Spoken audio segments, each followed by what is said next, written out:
Magandang hapon mga ka-happy hour. Narito ang mga balita para sa MBC TV Network News Update 2 PM edition. NFA pinawi ang pangamba ng publiko sa mga nakaimbak na bigas sa posibleng mabulok. Yan ang MBC TV Network News ni Winnie-Pearl Hesoro. Iginiit ng National Food Authority na hindi agad-agad mabubulok ang mga bigas na nakaimbak sa kanila. Ito ay matapos sabihin ng Department of Agriculture na halos nasa 6 million na bags ng bigas ang posibleng masira sa NFA. Sa panayam sa 2x2 kay NFA Administrator Larry Lacson, sinabi nitong lahat ng nakaimbak na palay sa kanila ay bagong ani.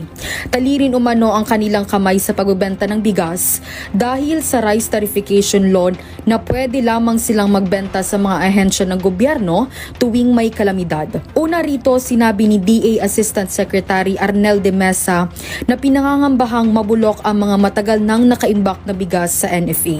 Ayon kay Lacson, kung hindi mailalabas lahat ng bigas, wala na silang paglalagyan ng mga bibilhin ngayong paparating na anihan. Aniya kung dumating ang ganyang senaryo, mapipilitan silang i-slow down ang pagbili ng mga palay sa local farmers. Siguro ito hindi ho masyadong nakakikita ng ating mga kambayan ng Pilipino. Kung hindi po namin ito mailalabas, itong 5.5 million na almost 6, sabi natin, about 6 million bags ng bigas, sabay wala po kaming paglalagyan itong anihan pag mamimili na po kaming palay.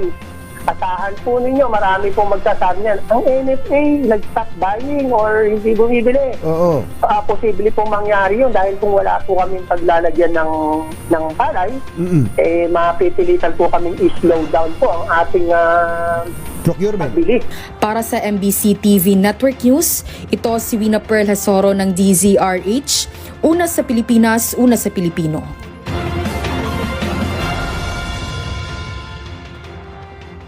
Samantala, House Leader dinipensahan ang pagtaas ng pondo ng House of Representatives sa 2025 budget.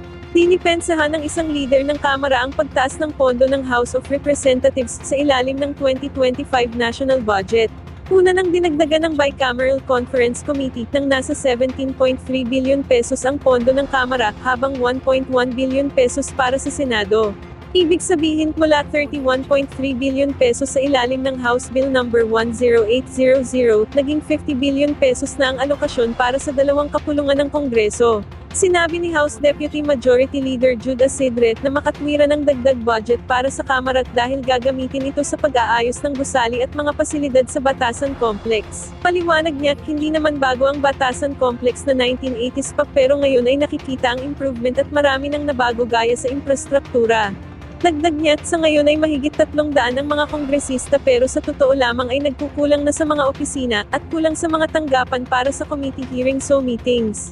Kaya naman tama lamang na magkaroon ng Kamara ng pagtaas sa alokasyon para magamit sa tuloy-tuloy na pagsasaayos. At yan ang mga balita para sa MBC TV Network News Update 2 PM edition. Abangan ang mga susunod na balitaan mamaya para sa 3 PM edition.